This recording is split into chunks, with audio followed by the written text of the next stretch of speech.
right, what's up, everybody? I'm here to kind of show you that whole JotForm QR code thing for youth to be able to ask anonymous questions. We're coming across a day and age where teens want to be listened to, but they're afraid to vocalize what they really want to say out loud for many reasons. We can't just pinpoint one, but of the reasons, they just don't know how to either articulate what's in their head, or they don't want to be judged by you and their peers about what they're going to ask. So they sometimes just sit with questions in their mind and in their heart, and they never get it answered. So this is just an attempt to do one part of what the USCCB is asking us to do, and that's first and foremost, listen. Listen before we teach. And this is a great opportunity to listen, teach, send is what the USCCB has put out as a framework on how we work with youth and catechesis.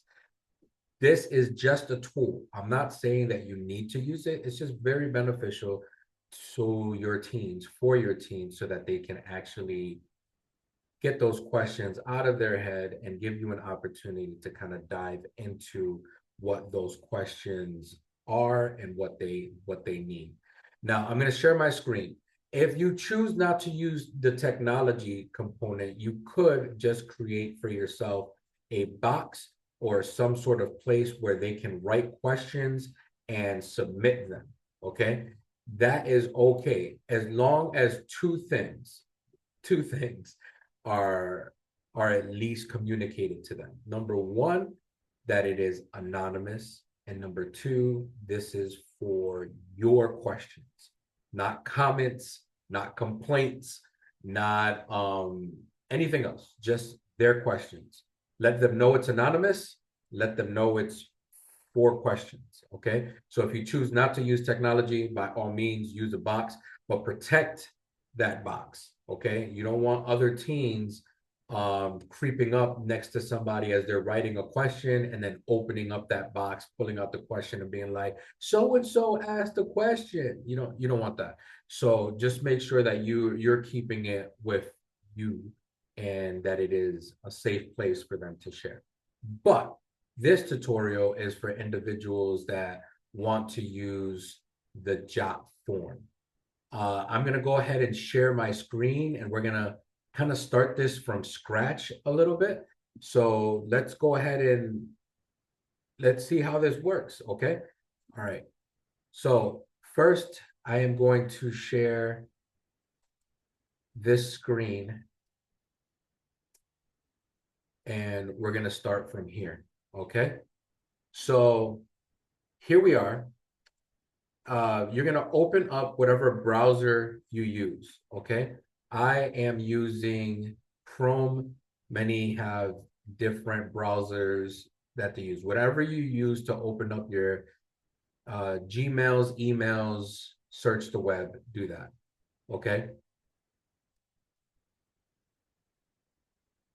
You are going to go to jotform.com.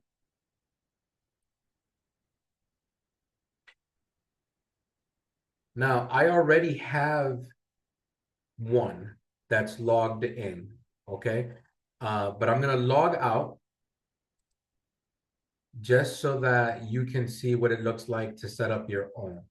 Uh, when you sign up, you can sign up for free, okay? As you can see, it's limited in its features, but the things that I'm gonna show you can still be used on the limited features, okay?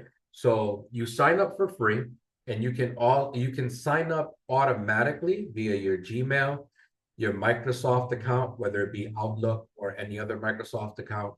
You can sign up via Facebook through your Apple products, and I've never worked with Salesforce, so I can't speak to that, okay? Or you can just type in your email and continue, all right? Once it goes here, it's going to ask you to create a password. So I'll put in a random email here.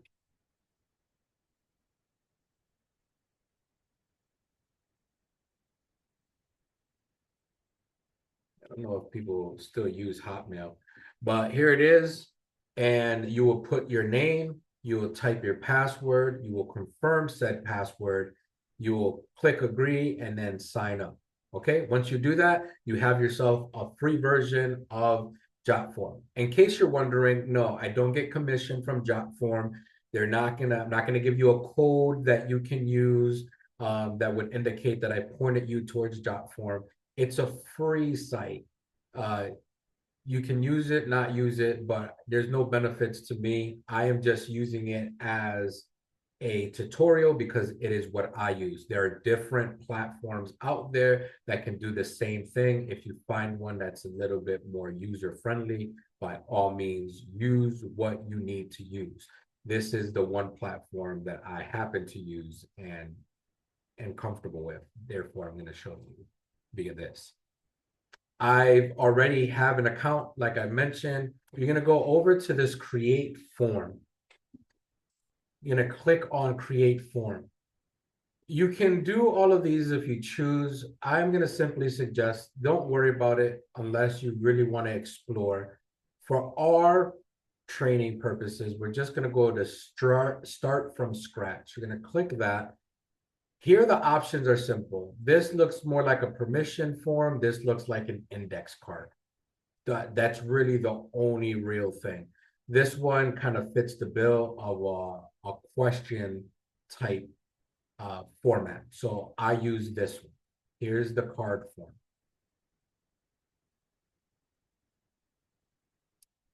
Now, you're here. This is where your content's going to be, right here. This is where everything lives. You could enter a welcome page. You can click on that and simply put something welcoming to the team. Hey, this is a place for your anonymous questions. You can simply do that by double clicking and editing whatever you want there. Okay, that's it.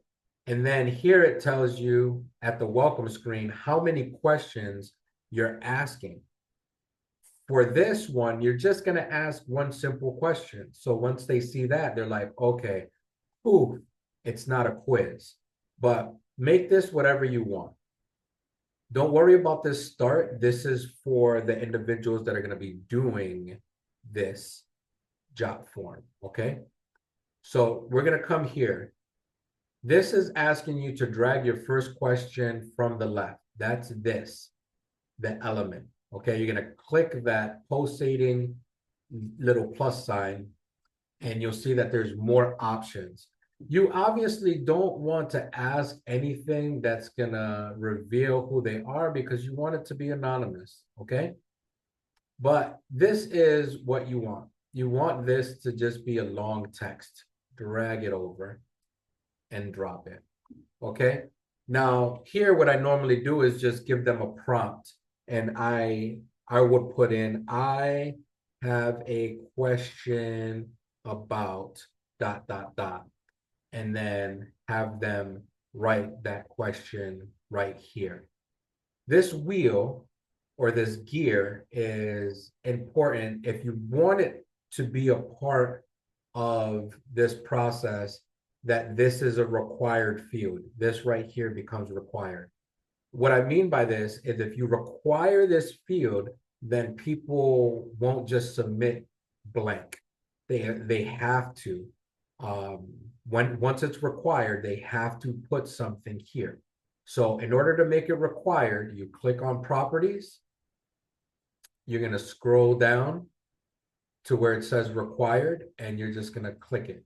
And now you'll see that there's a little red asterisk right here that would indicate to those who are familiar with JotForm that this is a required form. Okay, I'm going to keep it required. Now, you can go one of two places from here. You can be done at this point if you want. But if you want this question to auto-populate, say, a Google Sheet, say you have a Gmail account, Gmail has within its platform Microsoft-like products that are all based off of Gmail. So rather than a Microsoft Word, there is a Google Doc. Rather than Microsoft Excel, there is a Google Sheet. They work together very well. If you don't have Gmail, don't worry about this next step, okay? But if you have a Gmail account and are familiar with Google Docs or Google Sheets, you're gonna want to do step number 2. It'll help you out in the long run. So first, to those who have Google, you're gonna come over here to settings. You're gonna move all the way to the left and you're gonna click on integration. And under your integration, you'll see that once something is populated, JotForm is going to keep a record of all of the things that populate that form, okay? They'll keep their own version of Excel, their own version of Google Sheets on JotForm, all right?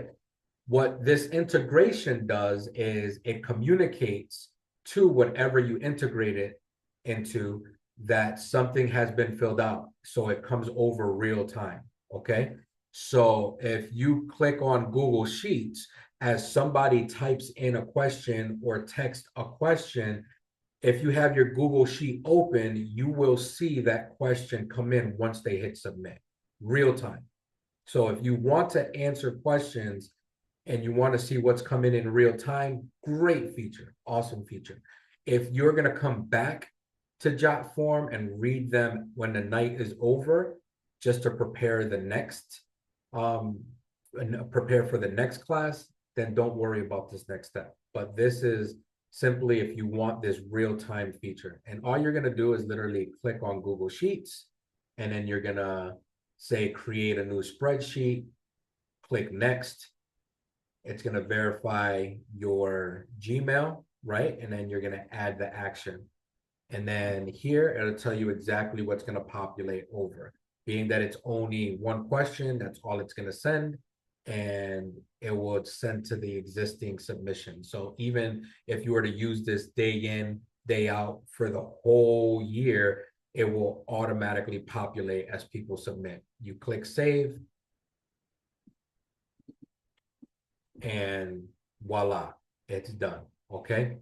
Now, let's go back here. If you do not have Google Sheets and you want to be done and just want to get this thing going, you can skip right on over. Whoop, hop over to publish. Click publish.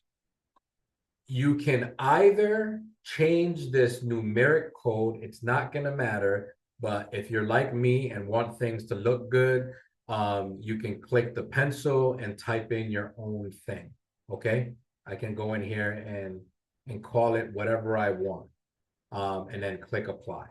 All right. If you're not like me and really don't care, don't worry about it. The next step is what's the most important, right? It's right here. You see the QR code?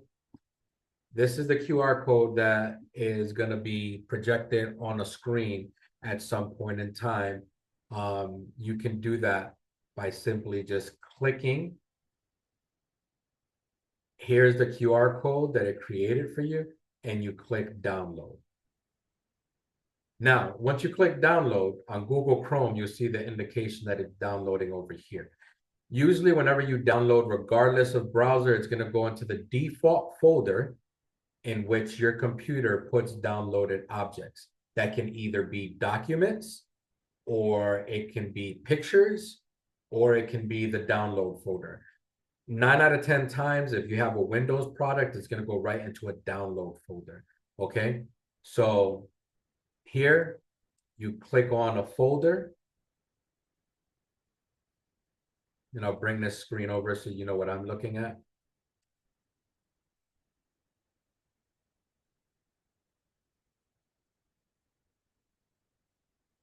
And you would go to your downloads, and there's the QR code. You'll double click that. Okay, plain and simple. Nothing huge, nothing out of the ordinary. Here's your QR code, and you can take that QR code and put it on a PowerPoint. You can, as is, where you open it, you can go ahead and just leave it like that and have people scan it. Right now, if I come here and I scan this with my phone, I'm going to use my phone right here, and I scan this code. You're not going to see it perfectly. No, you're not going to see it at all. But it'll completely bring up the form that you just created. And it's going to have your welcome screen first, and then it's going to click start. And then it's going to say, I have a question about, and you just type away. Once you hit done, the team will hit submit, and you're all done. And that should show up on your job form. So once again, I hope this is beneficial to you. It has helped me in gathering questions that people might have about their faith. It makes them feel empowered. Um, and at the end of the day, they just want to be listened to, and this is a great opportunity for them to be listened to. So I hope this was helpful. If you have any further questions, go ahead and email me. We can do a one-on-one Zoom. I have a Calendly link at the bottom where you can schedule a meeting with me via Zoom or phone call, or whichever suits you best. Okay. But I hope this was helpful. If it wasn't, and this is too much, then it's okay. It is okay. No one's saying you have to do any of this. But if you want to take your ministry to a different level, and you want to really know what's in your team's mind in terms of questions of the faith, it's a great tool. They feel safe enough to do so. All right. Thank you guys so much. God bless. Have a very, very blessed Thanksgiving. Bye.